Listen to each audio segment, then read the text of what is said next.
আমি মা বলে গেলাম, আমার এই ছেলেটা বেশ্যা মহিলার মুখ না দেখা পর্যন্ত তারে মরণ দিও না। জোরে কন্যা নাউজুবিল্লাহ। ওয়াজ বুঝেন নাই? মা কি বরদোয়া করলো? বেশ্যা মহিলার মুখ না দেখাইয়া আমারে মরণ দি। মা দোয়া করে, বদদোয়া করে, আমার ছেলেটাকে বেশ্যা মহিলার মুখ না দেখাইয়া মরণ দিও না। বন্ধুরে আমার, মা এবার বরদোয়া দিয়ে চলে গেলেন। বেশ্যা মহিলার মুখ না দেখাইয়া মরণ দিও না। পাশেই বসবাস করতেন এক বেশ্যা মহিলা। বেশ্যা মহিলার পেটে বন্ধ বাচ্চা। ধীরে ধীরে বেশ্যা মহিলার পেটের বাচ্চাটা বড় হতে লাগলো। ধীরে ধীরে বড় হতে হতে হতে হতে বন্ধু বাচ্চাটা পৃথিবীতে আসলো।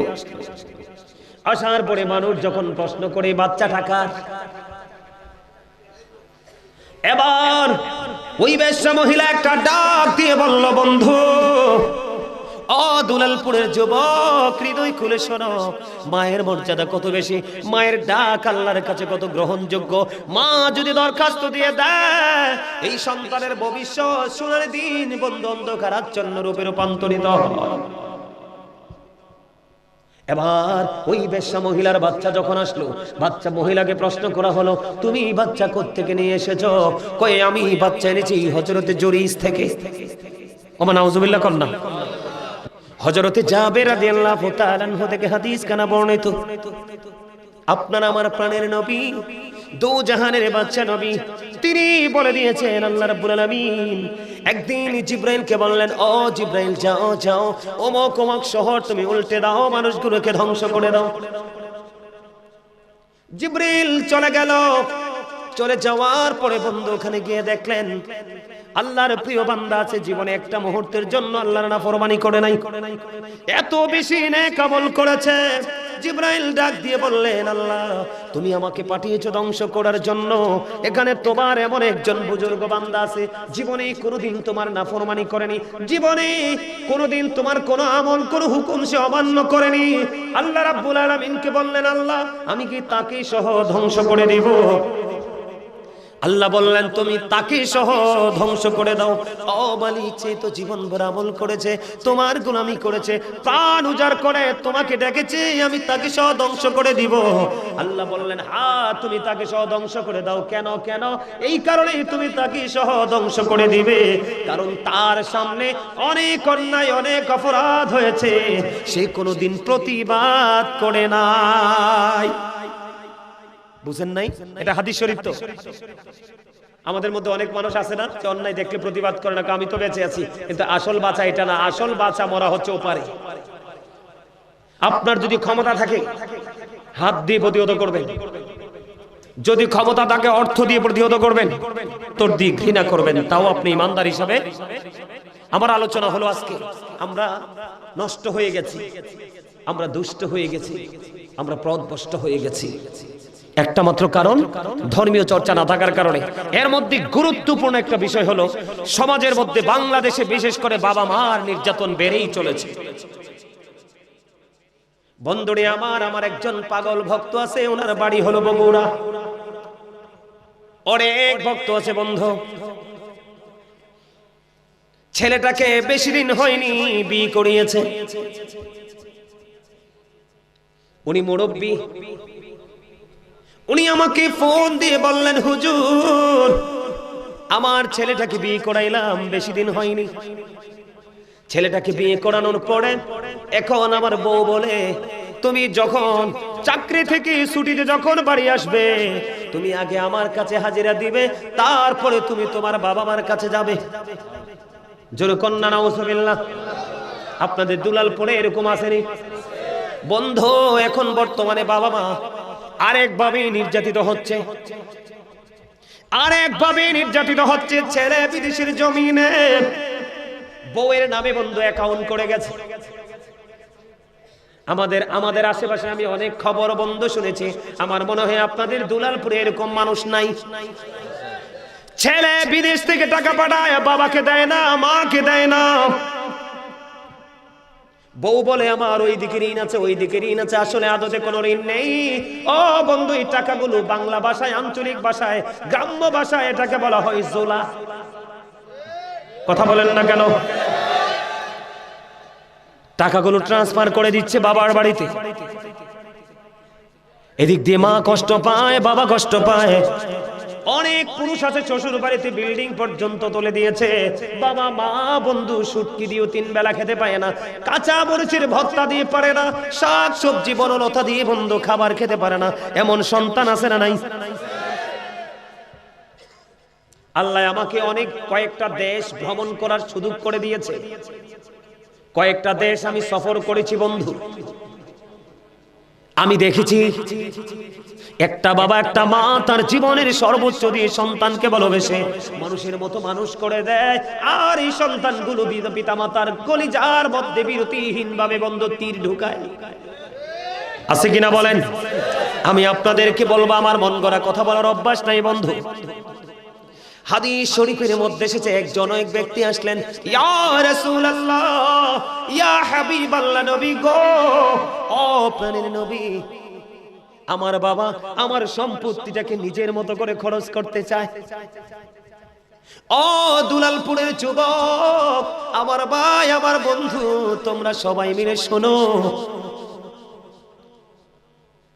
এক ব্যক্তি এসে বললেন, ইয়া রাসূলুল্লাহ, ইয়া হাবিবাল্লাহ, নবী গো, ও প্রাণের নবী, আমার বাবা আমার উপার্জিত অর্থ নিজের মতো করে খরচ করতে চাই। ইয়া রাসূলুল্লাহ, আমি এখন কি করব? আপনার আমার প্রাণের নবী একটা ডাক দিয়ে বললেন, শুধু তোমার উপার্জিত অর্থ নয়, তুমি নিজেও তোমার বাবার সম্পদ। এত আস্তে, আরে এত আস্তে ভাইরা, তোমরা আমার ওয়াজটা বুঝো নাই? মানে বাবার কাছে, রাসূলের কাছে জানতে চেয়েছে আমার উপার্জিত অর্থ বাবা কি করতে চায়। মানে মনে হয় যে এটা ওনার টাকা, উনি নিজের মতো করে খরচ করতে চায়। নবীজি বললেন, শুধু তোমার উপার্জিত অর্থ নয়, তুমি নিজেও তোমার বাবার সম্পদ। বাবা যেমনি চায় এমনি তোমাকে ইউজ করতে পারবে, কিন্তু তুমি জীবনে কোনোদিন না শব্দ ইউজ করতে পারবা না। তুমি তোমার বউয়ের কাছে টাকা পাঠাও, আমার কোনো আপত্তি নেই। তোমার প্রিয় সহধর্মিনী, তোমার জীবন সঙ্গিনী, তোমার সন্তানের ভবিষ্যৎ, কিন্তু বউ যদি বউয়ের মতো হয় বন্ধু, তার কাছে তুমি টাকা দাও। কারণ বউ বাবা মাকে দিবে না, বউর বোনকে দিবে না, বউর ছোট্ট একটা অসুস্থ ভাই আছে ছেলের তাকে দিবে না, বউ ছেলের বাবা মাকে দিবে না, ছেলের বোনকে দিবে না, ছেলের ছোট্ট ভাইটাকে দিবে না, পড়াশোনার খরচ দিবে না।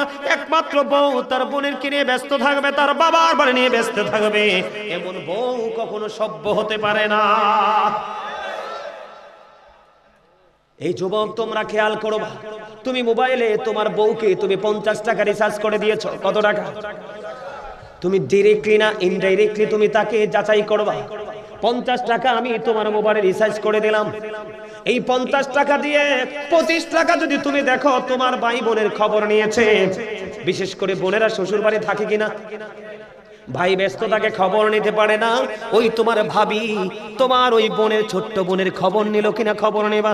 যদি দেখো সে তোমার বোনের কোনো খবর নিল না, সে শুধু তার আপন বোনের খবর নিল, এই বউ কখনোই উত্তম চরিত্রবান হতে পারে না। আর এই বউয়ের হাতে কখনোই ছেলের টাকা দেওয়া উচিত না। কথা বলেন না কেন? আমি আপনাদেরকে বলে দিতে চাই, বউয়ের কাছে টাকা দিয়ে বাবা মাকে লাঞ্ছিত করা, বাবা মাকে অপমানিত করা, অন্যের কাছে হাত পাতার জন্য উৎসাহ জুগিয়ে দেওয়া, এর চেয়ে বড় হতভাগা সন্তান আর কেউ হতে পারে না। এটার মতো খারাপ আচরণ আর কিছু হতে পারে না। আপনারা সবাই দোয়া করেন না, রব্বির হামহুমা কামা রব্বায়ানি সগীরা। জানেননি এটার মিনিং কি, অর্থ কি জানেননি? আল্লাহর কাছে দোয়া করবেন, আল্লাহ আবার বাবা মাকে তুমি ওইভাবে রাখো যেমনি ভাবে আমার বাবা মা ছোট্টকালে আমাদেরকে কি করেছে, আদর দিয়েছে, ভালোবাসা দিয়েছে, মায়া দিয়েছে, রেসপেক্ট করেছে। বন্ধুরে আমার, আমি তোমাদেরকে বলে দিতে চাই, আচরণ কয়েক রকমের আছে। বাবা মার সাথে আচরণ তোমাকে করতে হবে কেমন ভাবে? আল্লাহর হাবিব সরকারে মদিনা রাহমাতাল লিল আলামিন তিনি বললেন, তিনবার নবীজি হাদিস শরীফের মধ্যে এসেছে এই শব্দটা তিনবার ইউজ করেছে, হতভাগা সে, হতভাগা সে, হতভাগা সে। নবী গো, কে গো সেই হতভাগা? ইয়া রাসূলুল্লাহ, ইয়া হাবিবাল্লাহ, নবী গো, কে সেই হতভাগা সন্তান? আমার নবী বলেছেন বাবা মা দুজনকে পেয়েছে, বাবা মা দুজনকে পেয়েছে অথবা একজনকে পেয়েছে, তাদেরকে সেবা করে, তাদেরকে আদর করে, তাদেরকে ভালোবেসে, তাদেরকে সম্মান করে আদর করে যেই ব্যক্তিটা জান্নাতি হতে পারলো না, তার মতো হতভাগা এই সৃষ্টি জগতে আর কোনো সন্তান হতে পারে না। যুবক, আমি তোমাদের শিক্ষার জন্য বলছি, আমি মিলাদে গেলে যদি কেউ হাদিয়া দেয়, আমি মিলাদে গেলে যদি কেউ হাদিয়া দেয়, ওই হাদিয়াটা আমি নিয়ে আগে আমার মায়ের হাতে দেই।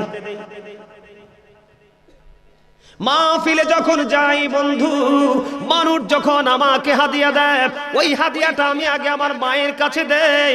আমার প্রয়োজন হলে মা, আমার 500 টাকা লাগবে, 1000 টাকা লাগবে, আমি চেয়ে চেয়ে নেই বন্ধু। আমি আমার মায়ের কাছ থেকে চেয়ে নিতে আমি অনেক মজা পাই, কারণ এদিকে আমিও শান্তি পাই, আর অন্যদিকে আমার মা স্বাধীন বন্ধু, আমার মা যা মন চায় তাই করতে পারে। কখনো কোনো মানুষের কাছে হাত পাততে হয় না। কোনো মেহমান আসলে, আপন স্বজন, আমার মামার বাড়ির কেউ আসলো, আমার মা যদি 10টা টাকা দিতে হয়, কোনো ছেলের মুখাপক্ষি হতে হয় না। শুধু আমি নয়, আমার অন্য ভাইয়েরা যারা, তারা ইনকাম করে মায়ের হাতে দেয়। এই জন্য আমরা ভাইয়েরা সবাই সবার জায়গায় অত্যন্ত চমৎকার ভাবে আছি। কেন জানেননি? আমি কি বলবো? আপনাদের কি খারাপ লাগে আমার এই ওয়াজটা? খারাপ লাগে?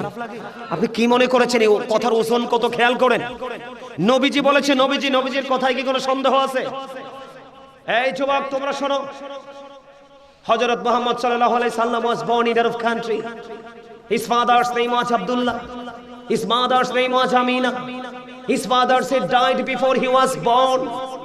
He lost his mother in his childhood. He was very truthful. সবচেয়ে বড় মজার জায়গা হলো, সবচেয়ে বড় মজার যে সেন্টেন্সটা, মজার জায়গাটা হলো হি ওয়াজ ভেরি ট্রুথফুল।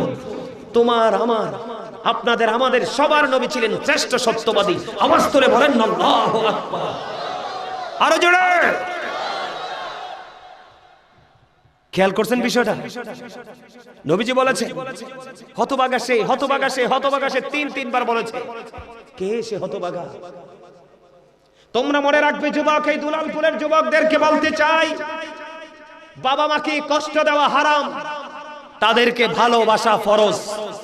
তোমরা বোঝো না? এই যে কোরআন, দা হোলি কোরআন, পবিত্র গ্রন্থ, তা আসছে কোত্থেকে? লৌহে মাহফুজ থেকে, আল্লাহর অমীয় বাণী। আল্লাহ রাব্বুল আলামিন বলেছেন ওয়াবুদুল্লাহ ওয়া লা তুশরিকু বিহি শাইয়্যান ওয়া বিল ওয়ালিদাইনি ইহসানা। জোরে জোরে আল্লাহু আকবার। নবীজি বলেছে তোমরা আল্লাহর ইবাদত করো। আল্লাহর সাথে আল্লাহ আল্লাহ রাব্বুল আলামিন জানিয়ে দিয়েছে কোরআন থেকে, কিন্তু তথ্য পাইছি কার মাধ্যমে? কথা বলে না। আরে ভাই, এই কোরআনটা আসছে কার কাছে? একদিকে আল্লাহর বাণী, কিন্তু পাইছি কার থেকে? নবীজির কাছ থেকে। তোমরা আল্লাহর কি করো? ইবাদত করো, গোলামি করো, দাসত্ব করো। ওয়ালা তুশরিকু বিহি শাইয়্যা, আল্লাহর সাথে কোনো কিছুকে কি করিও না শরীক।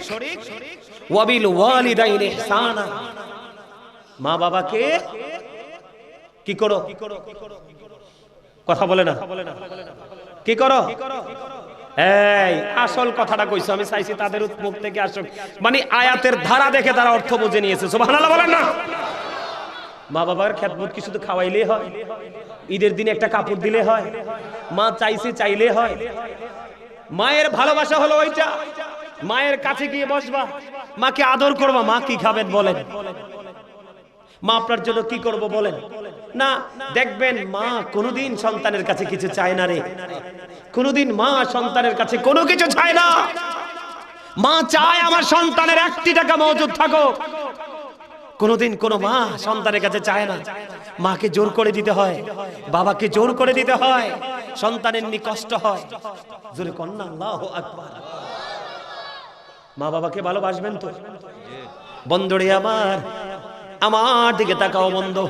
রাসূলকে প্রশ্ন করা হলো, ইয়া রাসূলুল্লাহ, ইয়া হাবিবাল্লাহ, নবী গো, ও প্রাণের নবী, আমার কাছ থেকে পৃথিবীর বুকে সবচেয়ে উত্তম, সবচেয়ে ভালো, সবচেয়ে মিষ্টি ব্যবহারটা পাওয়ার হক কার বেশি?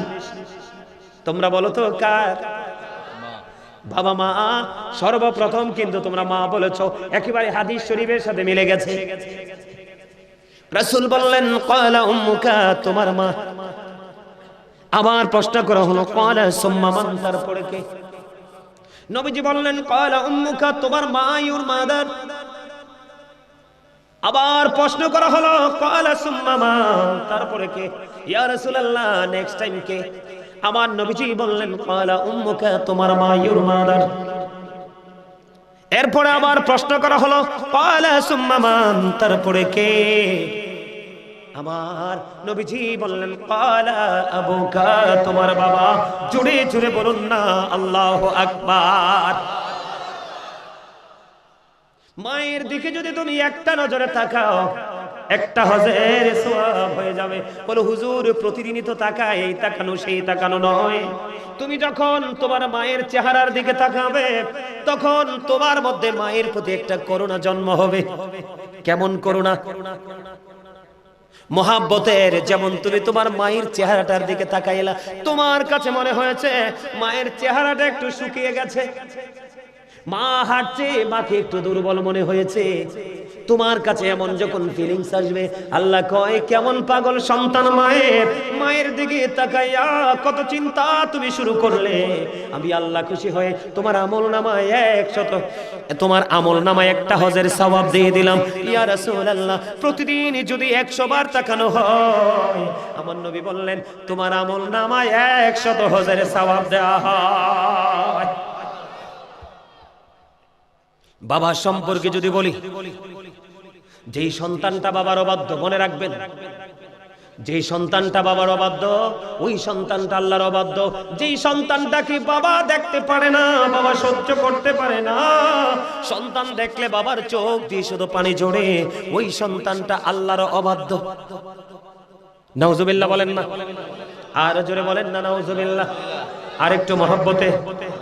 পৃথিবীর সব অপরাধের ক্ষমা চেয়ে মা বাবাকে তুমি যদি কলিজায় আঘাত দাও, এই আঘাতের ক্ষমা নাই, ক্ষমা নাই। তুমি দুনিয়াতেও কষ্ট ভোগ করবে, ওপারে যাওয়ার পরে ফাইনাল যন্ত্রণা তোমার শুরু হবে। মা বাবাকে কলিজায় আঘাত দিও না। আল্লাহ রাসূল বলে দিয়েছেন মা বাবাকে ভালোবাসো। জোরে জোরে কন্যা সুবহানাল্লাহ। কারণ মা বাবাকে ভালোবাসতে হবে বন্ধু। প্যারাডাইস অফ দ্য সাইল under the feet of the mother, পায়ের পায়ের নিচে তোমাদের জান্নাত। কিন্তু এই জান্নাতের জায়গায় আসতে হলে বাবা মাকে একটা দায়িত্ব পালন করতে হবে। আমি এই জন্য বলি every parent should take care their children very carefully. প্রত্যেকটা পিতামাতার উচিত তাদের সন্তানের দায়িত্ব যত্ন সহকারে পালন করা। আমরা সন্তান হিসেবে যদি বলি we should Obi our parents, আমাদের প্রত্যেকের উচিত আমাদের পিতামাতাকে মান্য করা। জোরে জোরে কন্যা সুবহানাল্লাহ। আপনি যখন সন্তানকে সুশিক্ষাটা দিয়ে দিবেন প্রথম দিকে, বন্ধুরে আমার, সন্তানকে যদি আপনি মানুষের মতো মানুষ বানাতে চান, 3টা জায়গা দিতে হবে তাকে। কয়টা জায়গা? একটা হলো পারিবারিক শিক্ষা, আর একটা হলো সামাজিক শিক্ষা। এখন বর্তমানে সামাজিক শিক্ষাটা সবচেয়ে বড়। আপনি যদি দেখেন আপনারা সমাজের ইয়াং ম্যানরা প্রতিকূলে চলে গেছে, আপনি আবার সন্তানকে কন্ট্রোল করতে হবে। 3 নাম্বার হলো বন্ধু ফ্রেন্ড সার্কেল। আপনার ছেলে কার সাথে বন্ধুত্ব করছে, কার সাথে সময় মাইনাস করতেছে, টাইম পাস করতেছে, আপনি ওই দিকে নজর দিতে হবে। তাহলে আপনার সন্তানটা মানুষের মতো মানুষ হয়ে যাবে। কিন্তু আপনি সন্তান বড় হয়েছে বলে ছেড়ে দিলেন, ওই সন্তান কখনো বন্ধু মানুষের মতো মানুষ হবে না। আল্লাহ রাসূলের পাগল, আবার বন্ধু আমার দিকে তাকান, আল্লাহর হাবিবের পাগল, মায়ের জন্য পাগল, বৃদ্ধ মা একজন আল্লাহর প্রিয় বান্দা, মায়ের পাগল সন্তান। মা বন্ধু অসুস্থ, হাঁটতে পারে না, কিন্তু মায়ের শখ হলো খানায় কাবা তাওয়াফ করবে। বন্ধুরে আমার, ওই মায়ের পাগল সন্তান 7 বছর পর্যন্ত, 7 বছর পর্যন্ত মাকে বন্ধু কাঁধে করে খানায় কাবা তাওয়াফ করালেন। খানায় কাবা তওয়াফ করানোর পরে সাদিকুত তাইয়ার নামক আবেদকে প্রশ্ন করলেন, আমি আমার মাকে 7 বছর পর্যন্ত ওই কাঁধে করে খানায় কাবা তওয়াফ করিয়েছে, আপনি বলেন আমার মায়ের দুধের ঋণ শোধ হয়েছে কিনা? এবার ওই সাদিকুত তাইয়ার একটা ডাক দিয়ে বলল, তোমার হায়াতে জিন্দেগি যদি 50,000 বছর হয়, তুমি যদি 50,000 বছর যদি তোমার মাকে কাঁধে করে চড়াও, তারপরেও একটা রাত্রি যে দুধ পান করেছো মা স্তন চেপে ধরে, একটা রাত্রে দুধের ঋণ শোধ হবে না। আর এই বাবা মাকে কষ্ট দিলে উপায় আসেনি? আরো জোরে বলেন, উপায় আসেনি? আপনারা জানেন ঈসা নবী বাবা ছাড়া পৃথিবীতে আসছে। ঈসা নবীর মা যখন ইন্তেকাল করলো, তিনি বন্ধু ঘরে ছিলেন না, এমনিতেই তাদের বসবাস ছিল পাহাড়ে। যখন ঘরে ফিরে দেখলেন মা দুনিয়া থেকে চলে গেছে, ঈসা নবীর কান্না, এমন ভাবে কান্না করেছে বন্ধু, মনে হয়েছে আকাশ বাতাস যেন বন্ধু ক্রন্দন করবে, এমন দুঃখ পেয়েছে। মা এমন একটা নিয়ামত, মা এমন একটা ধন, পৃথিবীর সবগুলো দরজা যদি তোমার বন্ধ হয়ে যায়, মায়ের আঁচল কখনোই তোমার জন্য ক্লোজ হবে না, এটা সব সময় তোমার জন্য খোলা থাকবে। মা বাবার মর্যাদা কেমন, বিন্দু পরিমাণ আঘাত দেওয়া যাবে না। শব্দ যদি বাবা মা সন্তানের আঘাতের কারণে যদি শব্দটা করে রে, এই সন্তানের দুনিয়া এবং আখিরাত দুটোই বন্ধ, ধ্বংস হয়ে যাবে। আমি আপনাদেরকে বলে বন্ধু, বুখারী এবং মুসলিম শরীফের মধ্যে আসছে, হাদিস খানা অনেক লম্বা, হাদিস শরীফটা অনেক লম্বা, তার একটা অংশ আমি আপনাদেরকে বলতে চাই। বাবা মাকে অনেক বড় আঘাত দিতে হয় না, লাঠি দিয়ে মাথায় আঘাত করতে হয় না, বেত দিয়ে আঘাত করতে হয় না, হৃদয় দিয়ে যদি আপনি আচরণ দ্বারা গোপনে যদি বাবা মাকে আঘাত দেন, আপনার ভবিষ্যৎ বন্ধু ধ্বংস। আমি আপনাকে বলি বন্ধু, হযরতে জুরাইজ নামক বুখারী শরীফের মধ্যে এসেছে, হযরতে জুরাইজ নামক এক আল্লাহওয়ালা যুবক। বন্ধু, আমরা যেমন জামাতে নামাজ পড়ি, একত্রিত হয়ে নামাজ পড়ি, জুরাইজ এইভাবে নামাজ পড়তে তিনি পছন্দ করতেন না। আল্লাহর বেশি পাগল ছিল, বেশি বুজুর্গ ছিল, বেশি আল্লাহওয়ালা ছিল। লোকালয় থেকে অনেক দূরে তিনি একটা হুজরা বানালেন। হুজরা বুঝতে পারছেন নি? আপনাদের মসজিদের পাশে একটা হুজুর থাকার একটা জায়গা আছে নি? কথা বলেন না কেন? আলাদা থাকার জায়গা আছে না প্রত্যেকটা মসজিদে? এইরকম একটা হযরতে জুরাইজ, খেয়াল করবা যুবক, তোমরাও তো যুবক, ওই জুরাইজ তো যুবক। এই যুবক জুরাইজ তিনি নামাজ পড়ার জন্য, ইবাদত করার জন্য একটা হুজরা বানালেন। হুজরার মধ্যে তিনি বসে বসে ইবাদত বন্দেগি করেন। একদিন তিনি নামাজের নিয়ত বেঁধে ফেললেন। এবার মা হুজরার বাইরে থেকে ডাকে, বাবা জুরাইজ, আমি মা এসেছি তোমার সাথে দেখা করার জন্য, আমাকে দেখা দাও। এখন তো জুরাইজ নামাজ পড়তেছে। জুরাইজ আল্লাহকে একটা ডাক দিয়ে বললেন, আল্লাহ, আমি তো নামাজ পড়তেছি, আমি কি নামাজ চালিয়ে যাব নাকি আমার মায়ের সাথে আমি দেখা করব? জুরাইজ মনে মনে চিন্তা করলেন, যেহেতু নামাজের নিয়ত বেঁধে ফেলেছি, আমি নামাজটাই শেষ করে ফেলি। বন্ধু নামাজটা শেষ করে ফেললেন। নামাজ শেষ করার পরে এবার জুরাইজ হুজরার বাইরে এসে দেখে মা দুঃখিনী বাইরে নাই, চলে গেছে। জুরাইজ তো ইবাদতের জন্য বানিয়েছে জায়গাটা, খেয়াল করবেন। একদিন চলে গেল, দ্বিতীয় দিন আবার বন্ধু জুরাইজ নামাজরত অবস্থায়, ঠিক এমন অবস্থায় মা দুঃখিনী এসে ডাকছে, বাবা জুরাইজ, আজকে আমি তোমার সাথে দেখা করতে আমি মা এসেছি, আমাকে দেখা দাও। জুরাইজ বন্ধু আজকেও নামাজরত অবস্থায়, জুরাইজ নামাজ পড়তেছে। ওই গত দিনের মধ্যে আজকে আল্লাহকে ডেকে ডেকে বলছি, আল্লাহ, আমি কি আমার মায়ের ডাকে সাড়া দিব নাকি আমি নামাজ চালিয়ে যাব? এবার জুরাইজ কি করলেন, ওই গত দিনের মতো আজকেও তিনি নামাজ, যেহেতু নিয়ত বেঁধে ফেলেছে, তিনি নামাজ পড়তেছিলেন। নামাজ পড়তে পড়তে বের শেষ করে বাইরে এসে দেখি আজকেও মা নাই, মা চলে গেল।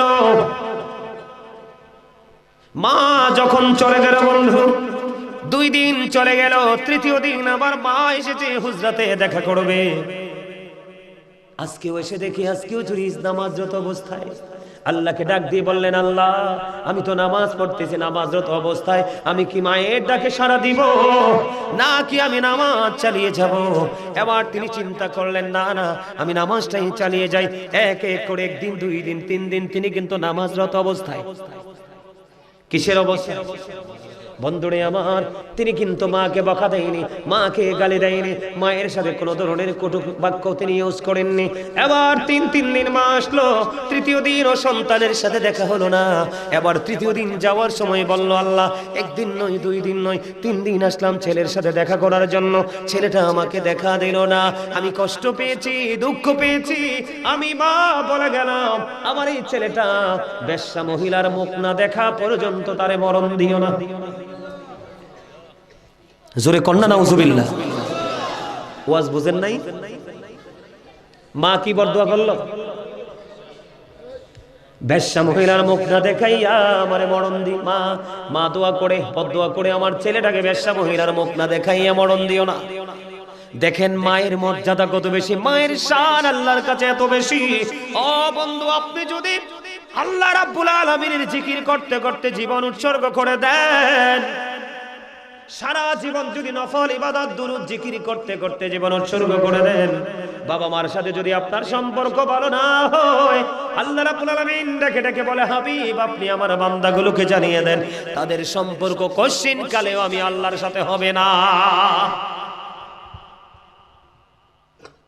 বন্ধুরে আমার, মা এবার বরদোয়া দিয়ে চলে গেলেন, বেশ্যা মহিলার মুখ না দেখাইয়া মরণ দিও না। পাশেই বসবাস করতেন এক বেশ্যা মহিলা। বেশ্যা মহিলার পেটে বন্ধু বাচ্চা। ধীরে ধীরে বেশ্যা মহিলার পেটের বাচ্চাটা বড় হতে লাগলো। ধীরে ধীরে বড় হতে হতে হতে হতে বন্ধু বাচ্চাটা পৃথিবীতে আসলো। আসার পরে মানুষ যখন প্রশ্ন করে বাচ্চাটা কার, এবার ওই বেশ্যা মহিলা একটা ডাক দিয়ে বলল, বন্ধু ও দুলালপুরের যুবক, হৃদয় খুলে শোনো, মায়ের মর্যাদা কত বেশি, মায়ের ডাক আল্লাহর কাছে কত গ্রহণযোগ্য। মা যদি দরখাস্ত দিয়ে দেয়, এই সন্তানের ভবিষ্যৎ সোনার দিন বন্ধু অন্ধকার আচ্ছন্ন রূপে রূপান্তরিত হয়। এবার ওই বেশ্যা মহিলার বাচ্চা যখন আসলো, বাচ্চা মহিলাকে প্রশ্ন করা হলো, তুমি বাচ্চা কোত্থেকে নিয়ে এসেছো? কয়ে আমি বাচ্চা এনেছি হযরতে জুরিস থেকে। ওমা নাউজুবিল্লাহ কন্যা। জুরিস কি জানে? আসলে জুরিস তো কিছুই জানে না। এই বেশ্যা মহিলা অনেক দিন ধরে বন্ধু বিচরণ করছে, কোনদিন জুরিসকে নিয়ে কলঙ্ক দেয়নি, মা অভিশাপ দিতে দেরি, তত্ত্বগত ভাবে বন্ধু জুরিসের কলঙ্ক লেগে গেল গায়ে, সাদা গায়ে। ও বন্ধু কাদা লেগে গেল, কলঙ্কের দায় বন্ধু কেমন করে এড়াবে? এবার তৎকালীন সময়ে যখন শুনতে পারলেন জুরিস ওই বেশ্যা মহিলার সাথে অবৈধভাবে আলিঙ্গন করেছে, মেলামেশা করেছে, ওই বেশ্যা মহিলার উদর থেকে অবৈধ সন্তান, যার সন্তান পৃথিবীতে এসেছে। এবার তৎকালীন সময়ে বন্ধ আপনার একটা জিনিস খেয়াল করবেন, মন্দ মানুষ মন্দ করলে মানুষের কিচ্ছু যায় আসে না, কিন্তু ভালো মানুষ যদি কিঞ্চিত পরিমাণ মন্দ করে, এটা কিন্তু কোনোদিন মানুষ বরদাস্ত করে না। তৎকালীন সময়ে যখন জানতে পারলো বেশ্যা মহিলা, কারণ একটা মহিলা জানে তার সন্তান কোত্থেকে আসছে, বেশ্যা মহিলা বলার সঙ্গে সঙ্গে তৎকালীন সময়ে ও বন্ধু মানুষগুলো ওই হযরতে জুরিজের হুজরাটা ভেঙে ফেললো, ওনাকে মারতে শুরু করলো, প্রহার করতে করতে বন্ধু চেঁচিয়ে চেঁচিয়ে ওনাকে ওনার হুজরা থেকে বের করে ফেললো। মানুষগুলো আশ্চর্য হয়ে গেল, ওই সরল মনা জুরিস, আল্লাহওয়ালা জুরিস, নামাজরত অবস্থায় কিছুই তো জানে না। এবার জুরিস তাদেরকে বলতেছে, কেন রে আমাকে তোমরা প্রহার করতেছো, বিরামহীন ভাবে কেন প্রহার করছো, আমার হুজরা কেন ভেঙে দিচ্ছ? এবার ওই মানুষগুলো বলতেছে, তোমার অপরাধ হলো ওই বেশ্যা মহিলার সাথে অবৈধ মেলামেশা করেছো, ওই বেশ্যা মহিলার উদর থেকে পৃথিবীর বুকে অবৈধ সন্তান আসছে। এবার হযরতে জুরিস জাতি বলল, ও এই জন্য তোমরা আমাকে প্রহার করছো, আমাকে একটা ঘটি পানি দাও। আপনাদের কি বুঝাচ্ছি মায়ের দোয়াটা কেমন করে বন্ধু বরদোয়াটা কবুল হয়ে গেল, আর ছেলেটার পাওয়ারটা কেমন, কতটা আল্লাহওয়ালা, এটা বুঝবেন এখন। এখন হযরত জুরাইজ একটা ডাক দিয়ে বলল, আমাকেই তোমরা একটা ঘটি দিয়ে পানি দাও। এবার জুরাইজকে পানি দেওয়া হলো। জুরাইজ এবার সুন্দর করে বন্ধু ওযু বানালেন। ওযু বানানোর পরে তিনি নামাজ পড়লেন। নামাজ শেষ করার পরে অসংখ্য মানুষ এই জুরাইজকে দেখতে আসলো। কলঙ্কিত জুরাইজ, আসলে জুরাইজ তো কলঙ্কিত নয়, মা যখন বরদোয়া দিল কলঙ্কিত হয়ে গেছে। এবার হযরত জুরাইজ বলল, বাচ্চাটাকে আমার কাছে নিয়ে আসো। বন্ধু ছোট্ট বাচ্চা মাত্র পৃথিবীতে আসছে। এবার এই ছোট্ট বাচ্চার উপরে এইভাবে পেটটার উপর হাতটা রাখলেন। হযরত জুরাইজ ওই ছোট্ট বাচ্চার পেটটার উপর হাতটা রেখে একটা ডাক দিয়ে বললেন, বাবু বলে দাও তোমার বাবা কে? ওই ছোট্ট বাচ্চা পৃথিবীতে এসেছে বন্ধু, ছেলেটা কত বড় আল্লাহওয়ালা, ওই জুরাইজ কত বড় বুজুর্গ। ওই জুরাইজের বরকতময় হাত যখন ছোট্ট বাচ্চার পেটটার উপর তুলে দেওয়া হলো, এবার ওই ছোট্ট বাচ্চার জবান খুলে যায়। জোরে জোরে কোন আল্লাহু আকবার। ছোট্ট বাচ্চার জবান খুলে দিল। ওই ছোট্ট বাচ্চা ইশারা করে দেখিয়ে দিল, ওই জুরাইজ আমার বাবা নয়, ওই রাখাল আমার বাবা। জোরে জোরে কোন আল্লাহু আকবার। জুরাইজের এটা কারামত কিনা? কথা বলে না কেন? তিনি যে আল্লাহওয়ালা, তিনি যে আল্লাহর প্রিয় বান্দা, এটা ওনার কারামত প্রকাশ হলো কিনা? আপনি আমি যদি বাচ্চার পেটের উপর হাত দেয়, বাচ্চা কথা বলবেনি? কথা বলেন না কেন? বলবেনি। জুরাইজ যেমন আল্লাহওয়ালা ছিলেন, যে বাচ্চার পেটের উপর হাত রাখলে বন্ধু বাচ্চা কথা বলে, কলঙ্কের দায় সে এড়িয়ে যেতে পারে, কলঙ্ক মুক্ত হতে পারে। ওই জুরাইজ বন্ধু নামাজরত অবস্থায় এক এক করে 3 দিন মা ডাকছে, বাবা বাবা গো আমাকে দেখা দাও, আমি মা এসেছি তোমার সাথে দেখা করব, কথা বলবো। আমি আজকে দুলালপুরের যুবককে বলবো, মা এবং বাবা যদি ডাক দেয়, তোমার যদি লক্ষ কোটি টাকা ধ্বংস হয়ে যায়, তুমি ওই ধ্বংসের দিকে না তাকে মায়ের ডাকে আগে সাড়া দিও। তবে মনে রেখো, বাবা মা কখনোই সন্তানের ধ্বংস হওয়ার সময় ডাকে না। কথা বলেন না কেন? ছেলে নামাজরত অবস্থায় একদিকে অনেক বেশি বুজুর্গ, বাচ্চার পেটের উপর হাতটা দিতে বাচ্চা বলে দিল, রাখাল আমার বাবা। ওই জুরাইজের জীবনে পর্যন্ত কলঙ্ক লেগে গেল। শুধু মা দুঃখ পেয়ে উহু করে শুধু আল্লাহকে ডাক দিল, আল্লাহ 3টা দিন আসলাম, ছেলেটা দেখা দিল না, দুঃখ পেয়েছি, বদদুয়া দিল, কাজে লেগে গেল বন্ধু। পরে তৎকালীন সময় মানুষগুলো হাদিস শরীফের মধ্যে আসছে, জুরাইজের হাতগুলো চুমু খেতে লাগলো।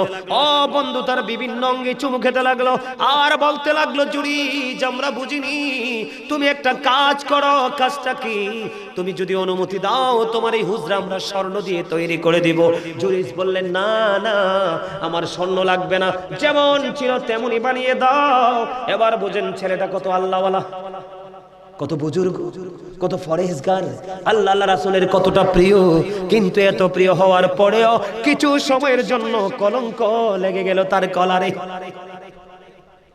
তাহলে যুবক, তোমরা আমাকে বলো, মাকে কষ্ট দিবা? মায়ের কথার অবাধ্য হবা? চাচি বলো, জেঠি বলো, খালা বলো, ফুফু বলো, দাদি বলো, নানি বলো, সবাইকে মূল্যায়ন করবে, সবাইকে মর্যাদা দিবে, তবে সবার আগে থাকবে আমার মা। কথা বলে না? তুমি চাচা, জেঠা, দাদা, নানা, মামা, খালা, খালু যা আছে সবাইকে তুমি মূল্যায়ন করবে, তুমি সবাইকে মর্যাদা দিবে, কিন্তু সবার আগে তোমার কলিজায় বন্ধু তোমার বাবা।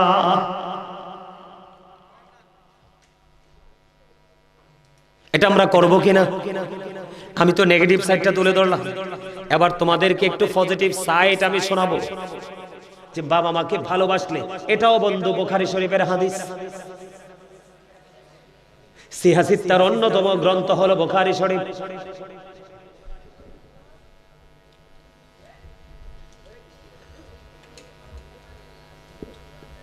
এই তোমাদের সমস্যা কি?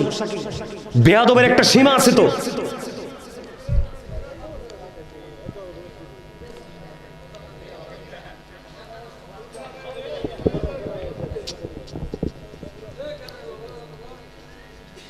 আমার দিকে তাকান। বেয়াদব চিরকাল বেয়াদবি থাকবে, বেয়াদবের জন্য জাহান্নাম বরাদ্দ। আল্লাহ যেই মানুষগুলোকে পছন্দ করেন এর মধ্যে একটা হলো বেয়াদব। বেয়াদব সম্পর্কে আমার সামনে কোরআন শরীফ, এই যে হাফেজ সাহেব আছে, এই যে হাফেজ সাহেব আছে, আমি কোরআন শরীফটা খুলবো, এখন দেখাবো তোমাদেরকে বেয়াদব কতটা ক্যারেক্টারলেস। কোরআন শরীফের 29 পারা সূরা কলামের মধ্যে বলেছে আল্লাহ রাব্বুল আলামিন ওয়ালিদ বিন মুগির আল্লাহর হাবিবের সাথে বেয়াদবি করেছে। আল্লাহ রাব্বুল আলামিন 10টা গালি দিয়েছে নিজে, এর মধ্যে 10 নাম্বার গালি হলো উতুল্লিং বাদা যালিকা জানি। আল্লাহ বলেছেন with all that he is a bastard. Allah বলেছে জারজ, বেয়াদবদেরকে আল্লাহ জারজ বলেছে। আল্লাহর হাবিবের জামানের হাদিস আমি বলতেছি, তোমরা আমাকে নিয়ে তামাশা করো, আমাকে রংপুর থেকে আসছি মনে করছো। আমি কুমিল্লা ভিক্টোরিয়া কলেজের ইংলিশ বিভাগের ছেলে। কামার কোনোদিন স্বর্ণকারের ওজন বোঝে না। কামার এমন একটা নিম্ন শ্রেণীর কাজ, কামারের কাজ হলো খালি লোহা পিটানো। বাংলাদেশের সবচেয়ে বড় মূল ধাতু হলো সোনা। কামার কোনোদিন সোনার ওজন বোঝে না, এই জন্য সে সারা জীবন লোহাই পিটে। বেয়াদবির একটা সীমা আছে তো।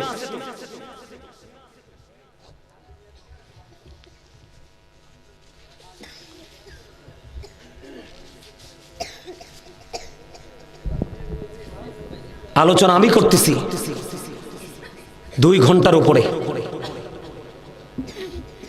আসছি আপনাদেরকে বোঝানোর জন্য। আজকের এই আলোচনার জন্য, জীবনের জন্য যেন শিক্ষা হয়ে থাকে। এখনকার বক্তারা 1 ঘন্টা 1.5 ঘন্টার বেশি, 1.5 ঘন্টা তো বসানো যায় না। 4টা রাখে প্রোগ্রাম, প্রতিদিন আমি একটা করে প্রোগ্রাম করি, 2টা না। চাইলে ডেইলি 4টা করতে পারবো, কিন্তু করি না। তার কারণ হচ্ছে আমি এই জায়গাগুলোকে এত বেশি গুরুত্ব, এত বেশি প্রাধান্য আমি দেই এই জায়গাগুলোকে। এই জায়গাগুলো আমাকে ওপারের জায়গা করে দিবে। আজকে তোমরা যেভাবে জান্নাতের বাগানে বসছো আদব নিয়ে, বেয়াদবের জন্য না, কিন্তু তোমাদের জন্য ওপারে এরকম একটা জান্নাত। এটা তো ক্ষণস্থায়ী, একটু পরে ফ্যান্ডেল খুলে ফেলবে, আর জান্নাতের বাগান কে বলবে। কিন্তু ওপারে তোমাদের জন্য চিরস্থায়ী জান্নাতের বাগান বরাদ্দ করা আছে।